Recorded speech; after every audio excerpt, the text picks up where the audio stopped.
the true story of the three little pigs.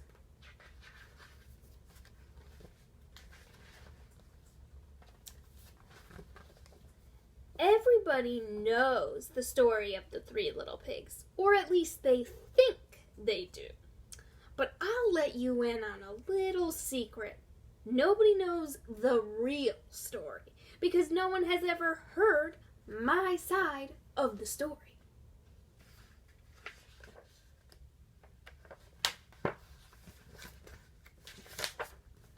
I'm the wolf, Alexander T. Wolf. You can call me Al.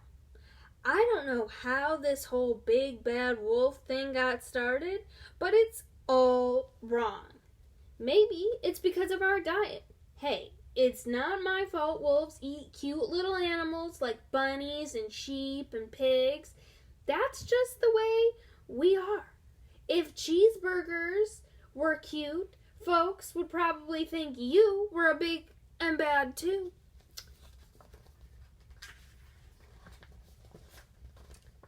But like I was saying, the whole big bad wolf thing, it's all wrong.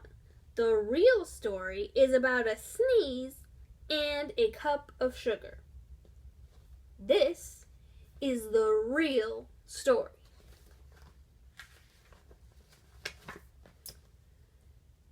Way back in Once Upon a Time, I was making a birthday cake for my dear old granny. Now, I had a terrible sneezing cold. I ran out of sugar. So I walked down the street to ask my neighbor for a cup of sugar.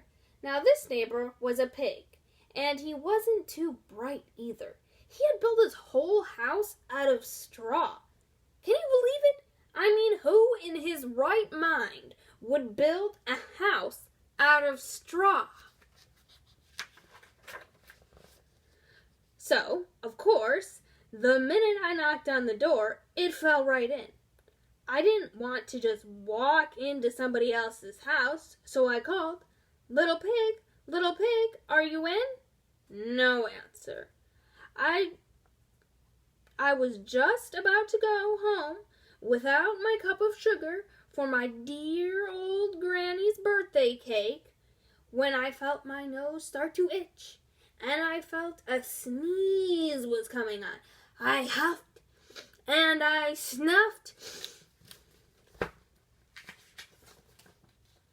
and I sneezed a great sneeze.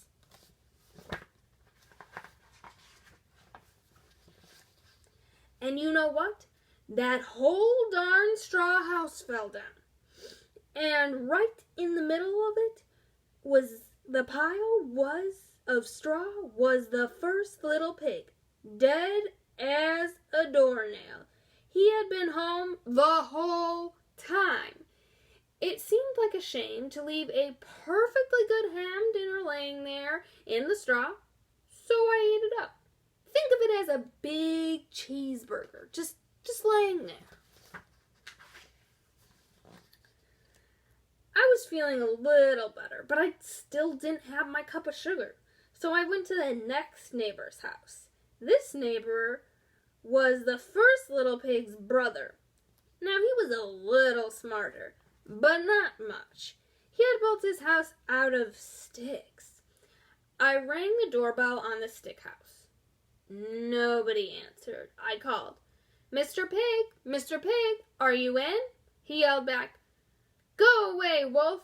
You can't come in. I'm shaving the hairs on my chinny chin chin.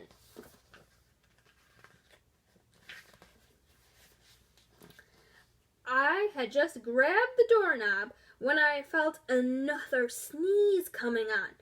I huffed and I snuffed and I tried to cover my mouth, but I sneezed a great sneeze. And you're not going to believe it? But this guy's house fell down just like his brother's. And when the dust cleared, there was the second little pig, dead as a doornail. Wolf's honor.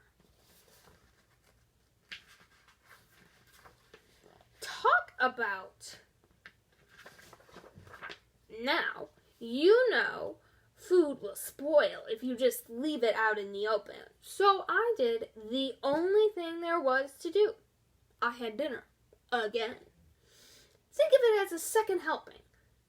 Now, I was getting awfully full, but my cold was feeling a tiny bit better, and I still hadn't had that cup of sugar for my dear old granny's birthday cake, so I went to the next house.